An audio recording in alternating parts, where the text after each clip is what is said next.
Hello everyone, Z classes में आपका स्वागत है। आज हम पढ़ेंगे BSc first year first semester, जो कि फिजिक्स का मोस्ट इम्पॉर्टेंट क्वेश्चंस होगा। आज हम जो पढ़ रहे हैं वो BSc first year first semester physics यानी भौतिक विज्ञान के मोस्ट इम्पॉर्टेंट क्वेश्चंस को आज हम पढ़ेंगे। ये सारे वो क्वेश्चंस है जो कि इस साल यूनिवर्सिटी के एग्ज़ाम में पूछे जाएंगे। इनके बाहर का कोई भी प्रश्न आपको नहीं मिलेगा, तो वीडियो को स्किप मत कीजिएगा, लास्ट तक देखिएगा। और अगर वीडियो पसंद आए तो लाइक और चैनल को सब्सक्राइब ज़रूर कीजिएगा। तो देखते हैं प्रश्न नंबर 1। इन सारे प्रश्न मैंने हिंदी और इंग्लिश में दोनों मीडियम में लिखा है, जिससे कि आपको अगर हिंदी में आंसर लिखना है तो हिंदी में देख लीजिए और इंग्लिश में लिखना है तो इंग्लिश में देख लीजिए। पहला क्वेश्चन क्या है? कार्तीय सममित ऑपरेशंस क्या है? व्याख्या कीजिए। What are the coordinate symmetry operations? Explain. Question number 2। Question number दूसरा, वेक्टरों के योजन, वियोजन, अदिश गुणन, वेज गुणन तथा सदिश गुणन का ज्यामितीय तथा भौतिक महत्व क्या है? समझाइए। इंग्लिश में होगा, what are the geometrical and physical significance of addition, subtraction, scalar product, wedge product and vector product of the vectors? Describe. Question number 3, सदिश अवकलन क्या है? इनका ज्यामितीय तथा भौतिक महत्व बताइए। यहाँ पे देख लीजिए, सदिश अवकलन पूछा गया है, क्या है? इनका ज्यामितीय तथा भौतिक महत्व बताइए।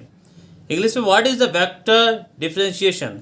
Explain their geometrical and physical significance. Next question number 4, Gauss divergence प्रमेय को सिद्ध कीजिए। बहुत ही ज़्यादा इंपॉर्टेंट क्वेश्चन ये रहेगा। गॉस डाइवर्जेंस प्रमेय को सिद्ध कीजिए, बहुत ही ज़्यादा इंपॉर्टेंट क्वेश्चन ये रहेगा। इंग्लिश में होगा, proof Gauss diverge theorem. Next question number 5, stroke प्रमेय को सिद्ध कीजिए। देखिए, तो जनरली गॉस पूछी जाएगी, वो नहीं आई तो स्ट्रोक की पूछी जाएगी। State the strokes theorem and prove it.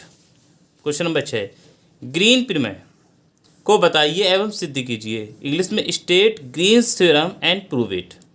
Question number 7, यहाँ पर मैंने इसके दो खंड ले लिए हैं, आ और बा। आ में देखिए, हेल्महोल्ट्ज़ प्रमेय का उल्लेख कीजिए। बहुत ही ज़्यादा इंपॉर्टेंट रहेगी ये। हेल्महोल्ट्ज़ प्रमेय का उल्लेख कीजिए। इस इंग्लिश में होगा, describe the Helmholtz theorem. Next है वाह, आप डिरॉक डेल्टा फलन से आप क्या समझते हैं? इंग्लिश में, what do you understand by Dirac delta function? Question number 8, विस्थापन सदिश, रेखाखंड, क्षेत्रीय अवयव तथा आयतनीय अवयव से आप क्या समझते हैं? Means, what do you understand by displacement vector, arc length, area element and volume element? Question number 9, एक अजड़त्वीय तंत्र में एक पिंड की गति का आकलन कीजिए। इंग्लिश में होगा, estimate the motion of an object in a non inertial frame.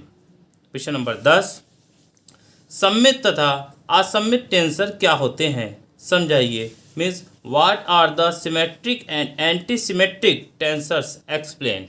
Question number देखते हैं हम 11। क्वेश्चन नंबर 11 क्या है वो देखिए आप। कोवेरिएंट, कॉन्ट्रावेरिएंट तथा मिश्रित टेंसर से आप क्या समझते हैं? किसी टेंसर की कोटि को समझाइए। Means, what do you mean by covariant and contravariant and mixed tensors? Describe the rank of tensor. Question number 12, निर्देश फ्रेम से आप क्या समझते हैं? इंपॉर्टेंट क्वेश्चन है। निर्देश फ्रेम से आप क्या समझते हैं? इनका वर्गीकरण कीजिए। What do you understand by frame of reference? Classify them. Next question बहुत ही ज़्यादा इंपॉर्टेंट है। न्यूटन के गति के नियम बताइए।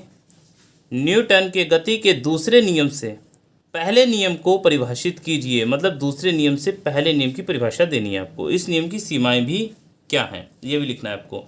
Give the Newton's law of motion, define first law from Newton's second law of motion, what are the limitation of these laws? Question number 14, द्रव्यमान केंद्र को परिभाषित कीजिए। दर्शाइए कि निकाय का द्रव्यमान केंद्र रेखीय संवेग संरक्षण के नियम का पालन करता है। इंग्लिश में होगा, define centre of mass. Most important question है ये, ध्यान रखना आप। Define centre of mass, show that centre of mass of the system obeys principle of conservation of linear momentum. Question number 15, कोणीय संवेग तथा बल आघूर्ण की परिभाषा दीजिए। ये शॉर्ट में जनरली पूछ लेते हैं मगर आता जरूर है, ठीक है, इंपॉर्टेंट है। Define angular momentum and torque. प्रश्न नंबर 16, रेखीय संवेग संरक्षण के सिद्धांत को सिद्ध कीजिए। दर्शाइए कि रेखीय संवेग संरक्षण न्यूटन के तृतीय नियम के तुल्य होता है। Establish the principle of conservation of linear momentum, show that it is equivalent to Newton's third law of motion। प्रश्न नंबर 17, नत समतल पर बिना खिसके हुए लुढ़कते हुए पिंड के त्वरण के लिए व्यंजक स्थापित कीजिए। इंग्लिश में drive expansion of for a body rolling on inclined plane without slipping.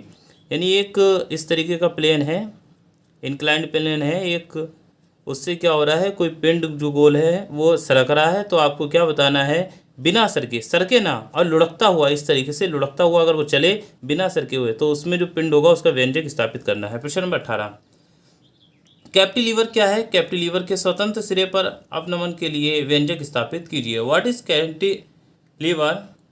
Drive expansion for the depression at the free end of cantilever. प्रश्न नंबर 19, सिरों पर आधारित तथा मध्य में भारित दंड के अवनमन के लिए व्यंजक प्राप्त कीजिए। Means drive and expansion for the depression of a beam supported at its two ends and loaded at the middle.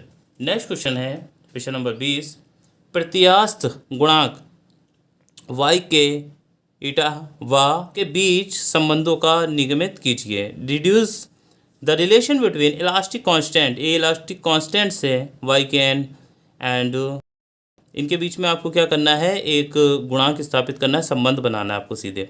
प्रश्न नंबर 21, गृहीय गति के केपलर के नियम क्या हैं। इंपॉर्टेंट क्वेश्चन है, इसका गणितीय निगमन कीजिए। What are Kepler's law of planetary motion, give their mathematically derivations.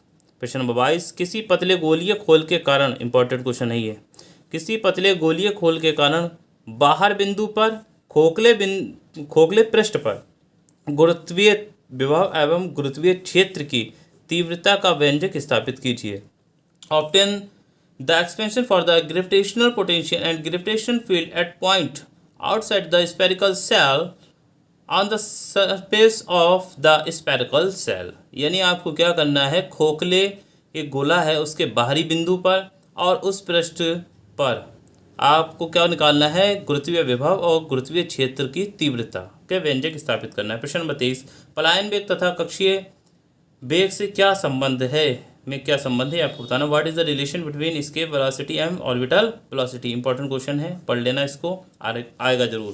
प्रश्न नंबर 24, एक परिगामी तरंग के ऊर्जा घनत्व तथा तरंग की तीव्रता के लिए संबंध व्युत्पन्न कीजिए।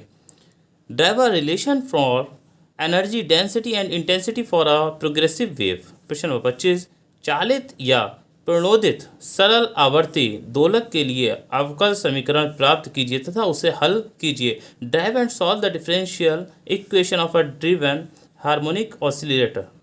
प्रश्न नंबर 26, ए का मान ज्ञात कीजिए यदि, देखिए दो वेक्टर दे रखे हैं, एक ए दे रखा है, ये एक दो वेक्टर्स दे रखे हैं। अब इसमें ए का मान निकालना है, तो क्वेश्चन है ए का मान ज्ञात कीजिए यदि ए वेक्टर बराबर a i unit vector plus j unit vector plus root 5 k unit vector सदिश 4i unit vector minus 5 j unit vector plus 5 root 5 k unit vector के साथ 60 डिग्री के कोण पर है।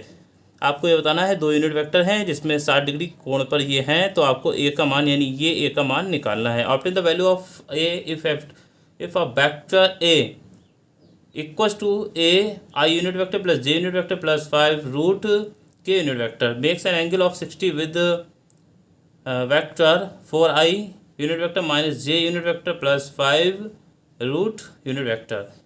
प्रश्न नंबर 27, अभी केंद्रीय त्वरण के लिए व्यंजक स्थापित कीजिए।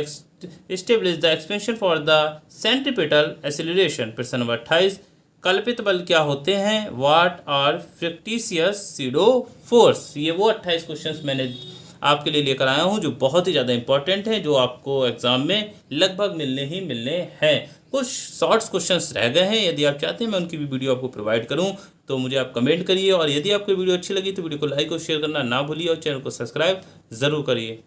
Thank you.